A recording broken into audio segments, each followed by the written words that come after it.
Good morning student, myself Shweta Srivastava. आज मैं 8th class का ज्योग्राफी का फर्स्ट लेसन कृषि मुख्य उपजें ये पढ़ाने जा रही हूँ। आपने अपने गांव में, कस्बे में, अपने घर और आस पड़ोस वालों को खेतों में जाते देखा होगा। क्या आप जानते हैं कि वे लोग खेतों में क्या करते हैं? क्या कभी आप अपने पिता या भाई के साथ खेत पर काम करने जैसे फसल बोने, काटने या अनाज लाने जाते हैं? यह आपके घर या पास पड़ोस वालों का व्यवसाय है। जैसे हम जिसे हम क्या है, कृषि कहते हैं। कृषि हमारे देश का सबसे पुराना और महत्वपूर्ण व्यवसाय है। यह हमारे देश के आर्थिक विकास में बहुत महत्वपूर्ण है। अब क्या आप जानते हैं कि कृषि से तात्पर्य केवल खेती या फसलें उत्पन्न करना ही नहीं होता।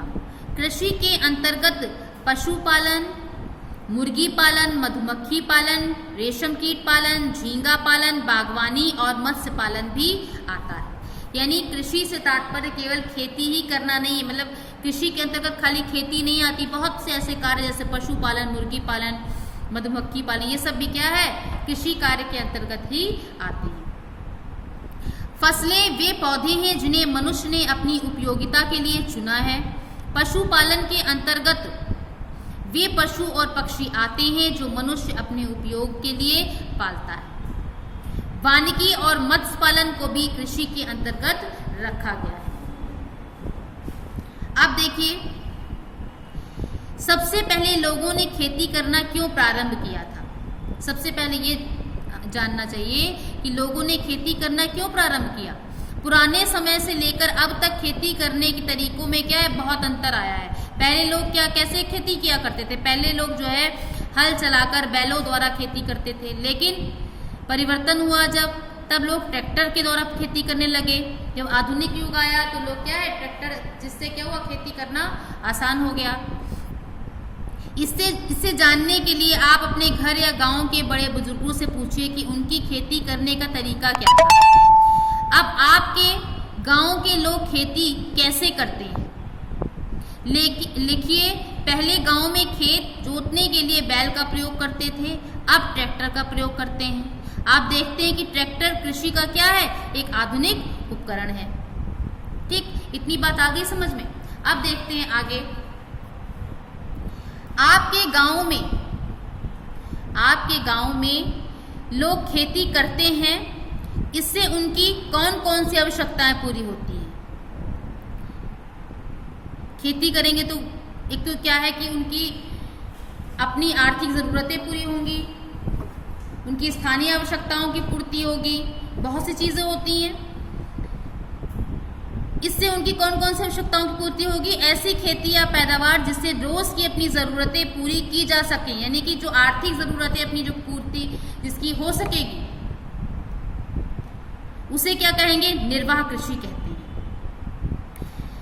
आपके गांव या कस्बे में लोग कौन कौन सी फसलें बाजार में बेचने के लिए पैदा करते हैं। जो कृषि केवल स्थानीय आवश्यकताओं की पूर्ति के लिए की जाती है, उसे निर्वाह कृषि कहते हैं। यानी जो खाली आर्थिक जरूरतों के लिए जिस चीज की खेती की जाए, उसे कहेंगे निर्वाह कृषि। और जिस कृषि का मुख्य उद्देश्य क्या है, बाजार में फसल बेचना, उसे व्यापारिक कृषि कहेंगे। इसे फसल विशिष्टीकरण भी कहते हैं। हमारा भारत क्या है, एक कृषि प्रधान देश है, और हमारे देश में लगभग 70% लोग क्या है, किस पर निर्भर हैं, कृषि पर निर्भर हैं। देश की कुल राष्ट्रीय आय का लगभग 29% कृषि से प्राप्त होता है।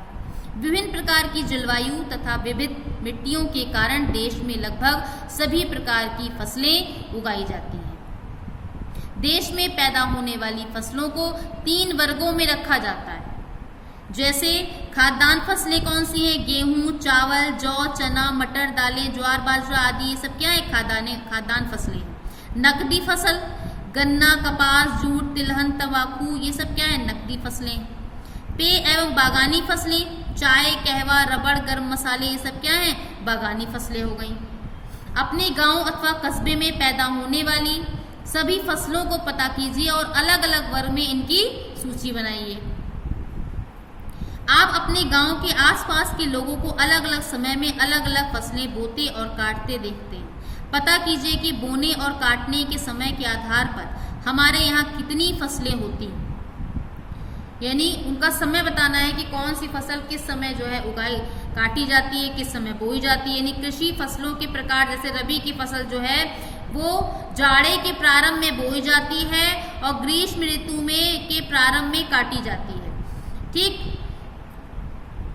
गेहूं, चना, जौ, मटर, सरसों, अलसी एवं राई आदि ये सब भी क्या है, जाड़े के प्रारंभ में, ये सब रबी की फसलें हैं और जाड़े के प्रारंभ में बोई जाती हैं और ग्रीष्म ऋतु के प्रारंभ में काटी जाती हैं। खरीफ की फसलें क्या है, वर्षा ऋतु के प्रारंभ में बोई जाती हैं और शीत ऋतु के प्रारंभ में काटी जाती हैं।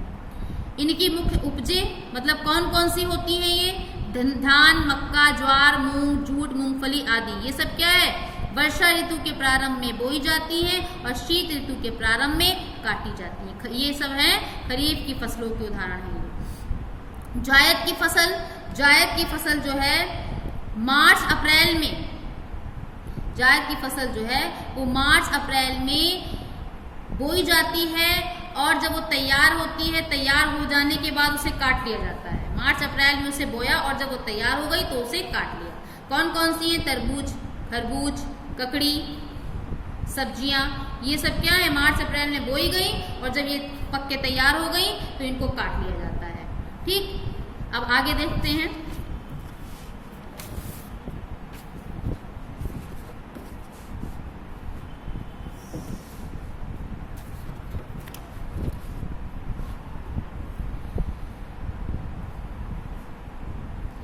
चावल कहाँ अधिक होता है, चावल जो है वो सबसे अधिक कहाँ होता है, ये देखिए पश्चिम बंगाल, असम, बिहार, झारखंड, उड़ीसा, तमिलनाडु, आंध्र प्रदेश, उत्तर प्रदेश, बिहार, उत्तर प्रदेश, हिमाचल प्रदेश, मेघालय, केरल, त्रिपुरा, मणिपुर, महाराष्ट्र, कर्नाटक, मध्य प्रदेश, छत्तीसगढ़, पंजाब। इसमें क्या है, सबसे ज्यादा इन जगहों पर क्या है, चावल सबसे अधिक होता है। और इनके लिए जलवायु कैसी चाहिए चावल के लिए, अधिक गर्मी, अधिक पानी और उपजाऊ चिकनी मिट्टी। यानी चावल के उत्पादन के लिए अधिक गर्मी, अधिक पानी और उपजाऊ चिकनी मिट्टी होनी चाहिए। ठीक, अब ये मानचित्र में आप देख सकते हैं, चावल के उत्पादन के क्षेत्र देख सकते हैं। इस मानचित्र में दर्शाया गया है कि कहाँ पर प्रमुख रूप से होता है चावल, कहाँ गौड़ क्षेत्र, किस प्रमुख क्षेत्र है उसमें कहाँ होता है, गौड़ क्षेत्र में किस जगह पे होता है चावल, ये देखते हैं। अब हम इस पूरे मानचित्र में दे रखा है कि चावल किस किस जगह सबसे ज़्यादा होता है। जैसे बता दिया है पश्चिम बंगाल, असम, बिहार, झारखंड, उड़ीसा, ये सब जगह आपको बता दी हैं कि इसमें क्या है, सबसे ज़्यादा चावल की पैदावार हो रही है मानचित्र द्वारा। तो आप लोग भी मानचित्र बनाकर इसकी प्रैक्टिस करिए। इसके बाद अब गेहूं देखिए सबसे ज़्यादा कहाँ होता है, गेहूं की अधिक पैदावार कहाँ होती है। गेहूं जो है पंजाब, हरियाणा, उत्तर प्रदेश, महाराष्ट्र, आंध्र प्रदेश, मध्य प्रदेश और राजस्थान में सबसे ज़्यादा होता है। इसके लिए कैसी जलवायु होनी चाहिए, दोमट मिट्टी, सामान्य वर्षा, दोमट मिट्टी, सामान्य वर्षा और सिंचाई की आवश्यकता बहुत होती है। गेहूं की पैदावार के लिए सिंचाई बहुत ज़रूरी होना और पकते समय गर्मी चाहिए। जब गेहूं पूरी तरीके से पक रहा हो तब क्या है, बहुत गर्मी होनी चाहिए। और गेहूं की पैदावार के लिए क्या है, दोमट मिट्टी हो, थोड़ा सामान्य वर्षा हो और सिंचाई होनी चाहिए पूरी तरीके से। ठीक है, तो ये गेहूं जो है सबसे ज़्यादा पंजाब, हरियाणा, उत्तर प्रदेश, महाराष्ट्र और आंध्र प्रदेश, मध्य प्रदेश और राजस्थान में सबसे ज़्यादा होता है। ये गेहूं उत्पादक क्षेत्र आपको दिखा रखे हैं मानचित्र द्वारा। इस मानचित्र में आप भरिएगा, गेहूं उत्पादन क्षेत्र पूरे दिखा रखे हैं कहाँ कहाँ पे क्या है। ठीक, अब देखते हैं नेक्स्ट पे आइए, कहाँ अधिक होता है, दालें कहाँ अधिक होती हैं। उत्तर प्रदेश, उड़ीसा, महाराष्ट्र, कर्नाटक, बिहार व झारखंड में दालें अधिक होती हैं। कैसी जलवायु चाहिए? प्रत्येक प्रकार की मिट्टी में अच्छी होती हैं और सामान्य वर्षा और कम मेहनत की आवश्यकता होती है और अन्य फसलों के लिए मिट्टी को अधिक उपजाऊ बनाती हैं। ठीक है, अब यानी जो दालें होती हैं वो कहाँ अधिक होती हैं, कहाँ कहाँ? जो दालें जो हैं वो उत्तर प्रदेश, उड़ीसा, महाराष्ट्र, कर्नाटक, बिहार और झारखंड में सबसे अधिक होती हैं। और उनके लिए जलवायु कैसी होनी चाहिए? प्रत्येक प्रकार की मिट्टी के लिए अच्छी होती है, प्रत्येक प्रकार की मिट्टी में अच्छी होती है, वो सामान्य वर्षा और कम मेहनत की इसमें आवश्यकता होती है और अन्य फसलों के लिए मिट्टी को ये अधिक उपजाऊ बनाती है। गन्ना सबसे ज्यादा कहाँ होता है? गन्ना की पैदावार उत्तर प्रदेश, पंजाब, हरियाणा, तमिलनाडु, बिहार, झारखंड, पश्चिम बंगाल, राजस्थान के कुछ भाग में गन्ना भाग, कर्नाटक, महाराष्ट्र, इस सब जगह पे क्या है? गन्ना सबसे ज्यादा अधिक होता है। इसके लिए कैसी जलवायु होनी चाहिए? उपजाऊ मिट्टी हो और गर्म और नम जलवायु होनी चाहिए गन्ने के लिए। ठीक, इसमें आपको इस मानचित्र में गन्ने के उत्पादक दिखा रखा है, क्षेत्र की कहाँ कहाँ हो रहा है, जितने भी बड़े उत्तर प्रदेश, पंजाब, हरियाणा, ये सब यहाँ पे दिखा रखा है। यहाँ पे जो है सब होता है ज्यादा।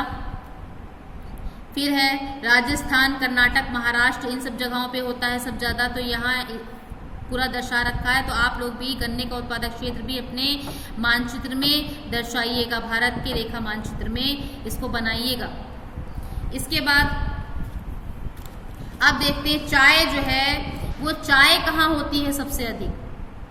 असम में, पश्चिम बंगाल, मेघालय, अरुणाचल प्रदेश, उत्तराखंड, हिमाचल प्रदेश, तमिलनाडु, केरल के पहाड़ी ढाल में सबसे अधिक क्या है? चाय की पैदावार होती है। जलवायु होनी चाहिए कैसी? अधिक वर्षा और गर्मी, पहाड़ी ढाल जिस पर पानी नहीं रुके, अन्यथा जड़ें क्या हो जाएंगी? गल जाएंगी। ठीक, फिर ये चाय का है, इसकी भी प्रैक्टिस करिएगा भर के। चाय के उत्पादन क्षेत्र भरिएगा, इसकी भी प्रैक्टिस करिएगा। कहवा और चाय है। कहवा देखिए कहाँ होती है? चाय जो है इन जगहों पे हो रही है, असम, पश्चिम बंगाल, मेघालय, ये यहाँ पे हो रही है सब चाय ज़्यादा। ठीक, और इन जगहों पे कहवा जो है यहाँ पे सबसे ज़्यादा हो रही, कहाँ पे है देख लेते हैं। कहवा या कॉफ़ी भी चाय की तरह एक पेय पदार्थ है और इसके मुख्य उत्पादक क्षेत्रों को भारत के मानचित्र में भरना है। कहवा जो है यानी कॉफ़ी जिसको कहते हैं।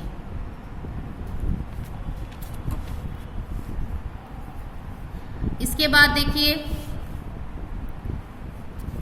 कपास जो है कहाँ अधिक होती है सबसे ज़्यादा? महाराष्ट्र, गुजरात, मध्य प्रदेश, पंजाब, तमिलनाडु, उत्तर प्रदेश, पश्चिम बंगाल, आंध्र प्रदेश, कर्नाटक, हरियाणा, इन सब जगहों क्या है? कपास सबसे अधिक होती है। कैसी जलवायु होनी चाहिए? काली मिट्टी, गर्म व नम जलवायु, 100 सेंटीमीटर वर्षा अथवा सिंचाई का उचित प्रबंध होना चाहिए। और जूट जो है असम, पश्चिम बंगाल, मेघालय, बिहार, उत्तर प्रदेश और उड़ीसा में होती है सबसे ज़्यादा। और इनके लिए कैसी जलवायु होनी चाहिए? उपजाऊ मिट्टी, अधिक वर्षा, गर्म व नम जलवायु। ठीक, अब जो है इसमें भारत के रेखा मानचित्र में कपास के और जूट के उत्पादक क्षेत्र दे रखे हुए हैं। इसको भरने हैं आपको, सब इसको दर्शाना है पूरा कि कहाँ कहाँ पे कपास और कहाँ कहाँ जूट जो है सबसे अधिक हो रहा है। जूट जो है वह इस जगह पे सबसे असम वगैरह एरिया में सबसे ज़्यादा हो रहा है। असम है, पश्चिम बंगाल, मेघालय, बिहार, उत्तर प्रदेश, इस जगह पे क्या है? सबसे अधिक हो रहा है। और कपास जो है वो सबसे अधिक महाराष्ट्र में, गुजरात में, मध्य प्रदेश में, तमिलनाडु, पंजाब में, आंध्र प्रदेश, कर्नाटक, हरियाणा में सबसे ज़्यादा हो रही है। ठीक है, तो ये दिखाना है आपको इस पे। अब ये सब मानचित्र बना के उसमें सब प्रैक्टिस करिएगा। इसके बाद अब प्रश्न उत्तर पे आते हैं हम। प्रश्न उत्तर पे निम्नलिखित अभ्यास प्रश्नों के उत्तर दीजिए। प्रश्न लिखिएगा, पहले लेसन का नाम डालिएगा। पाठ 1 है, पाठ 1 आपका है कृषि मुख्य उपजें। पाठ 1 में डालेंगे कृषि मुख्य उपजें। फिर निम्नलिखित प्रश्नों के उत्तर दीजिए, ये लिखेंगे। इसके बाद प्रश्न नंबर 1 लिख के निर्वाह कृषि और व्यापारिक कृषि में क्या अंतर है, ये क्वेश्चन लिखेंगे। निर्वाह कृषि और व्यापारिक कृषि में क्या अंतर है, फिर आंसर डालेंगे और हेडिंग डालेंगे निर्वाह कृषि। निर्वाह कृषि डालने के बाद निर्वाह कृषि डालने के बाद आप लिखेंगे जो कृषि, पहले हेडिंग डालेंगे निर्वाह कृषि और फिर लिखेंगे जो कृषि केवल स्थानीय आवश्यकताओं की पूर्ति के लिए की जाती है उसे क्या कहते हैं, निर्वाह कृषि कहते हैं।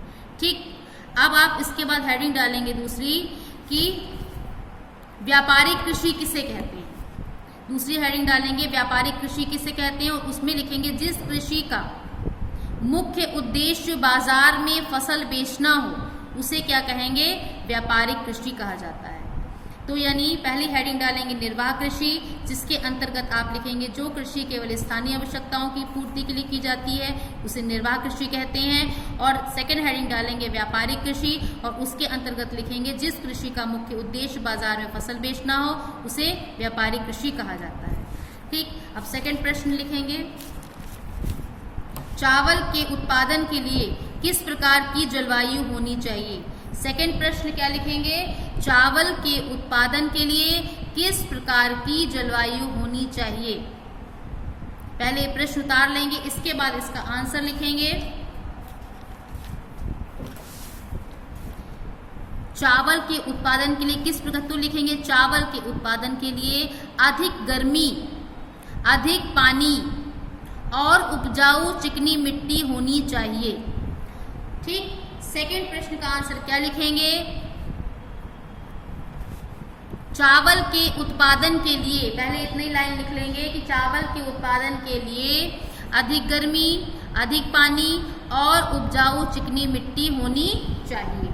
ठीक, अब थर्ड क्वेश्चन लिखेंगे भारत के मुख्य कपास उत्पादक राज्यों के नाम लिखिए। थर्ड क्वेश्चन उतारेंगे कि भारत के मुख्य कपास उत्पादक राज्यों के नाम लिखिए। थर्ड प्रश्न उतारने के बाद इसका आंसर लिखेंगे।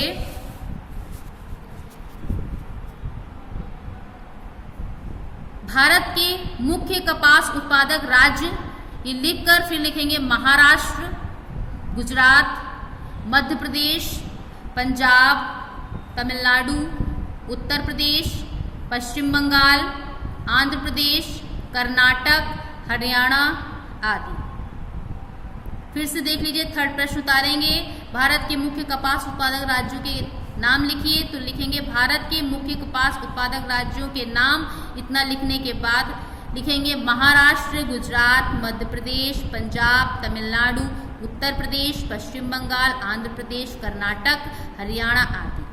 ठीक, फोर्थ क्वेश्चन लिखेंगे चाय क्यों पहाड़ी ढालों पर ही होती है। फोर्थ क्वेश्चन लिखेंगे चाय क्यों पहाड़ी ढालों पर ही होती है। फोर्थ क्वेश्चन लिखने के बाद फिर आप लिखेंगे चाय के लिए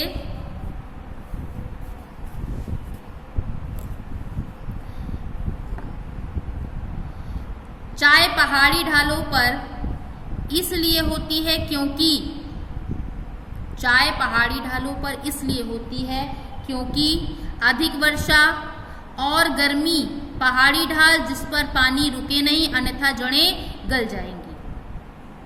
ठीक, यानी कहने का तात्पर्य है कि चाय पहाड़ी ढालों पर इसलिए होती है क्योंकि अधिक वर्षा और गर्मी पहाड़ी ढाल जिस पर पानी रुके नहीं अन्यथा जड़ें गल जाती हैं। ये इसका आंसर लिखेंगे। अब आ जाएंगे रिक्त स्थानों की पूर्ति। रिक्त स्थानों की पूर्ति लिखेंगे में डाल लेंगे रिक्त स्थानों की पूर्ति कीजिए। आजकल खेत जोतने के लिए, आजकल खेत जोतने के लिए डैश का प्रयोग किया जाता है। तो आजकल अभी बात पढ़ा दी कि आधुनिक युग में खेत जोतने के लिए क्या है, ट्रैक्टर। रिक्त स्थानों की पूर्ति में लिखेंगे ट्रैक्टर का प्रयोग किया जाता है। गन्ना भारत की कैसी फसल है, नकदी फसल है। गन्ना भारत की नकदी फसल है। चावल के लिए, चावल के लिए अधिक गर्मी तथा अधिक पानी और उपजाऊ चिकनी मिट्टी की आवश्यकता होती है। इतना इसमें लिखेंगे आप, चावल के लिए अधिक गर्मी तथा अधिक पानी और उपजाऊ चिकनी मिट्टी की आवश्यकता होती है। चावल के लिए अधिक गर्मी तथा अधिक पानी और उपजाऊ चिकनी मिट्टी, ये पूरा लिखना पड़ेगा, अधिक पानी और उपजाऊ चिकनी मिट्टी की आवश्यकता होती है। नेक्स्ट में खरीफ की फसलें वर्षा ऋतु में बोई और ग्रीष्म ऋतु में काटी जाती हैं। खरीफ की फसलें वर्षा ऋतु में बोई और ग्रीष्म ऋतु में काटी जाती हैं। अब मिलान करना है, सही जोड़े बनाने हैं। रबी जो है उसको गेहूं से मिलान करेंगे, खरीफ चावल से मिलान करेंगे और जायद खरबूज से मिलान करेंगे। इसका रबी गेहूं, खरीफ चावल, जायद खरबूज। आज के लिए इतना ही। Thank you.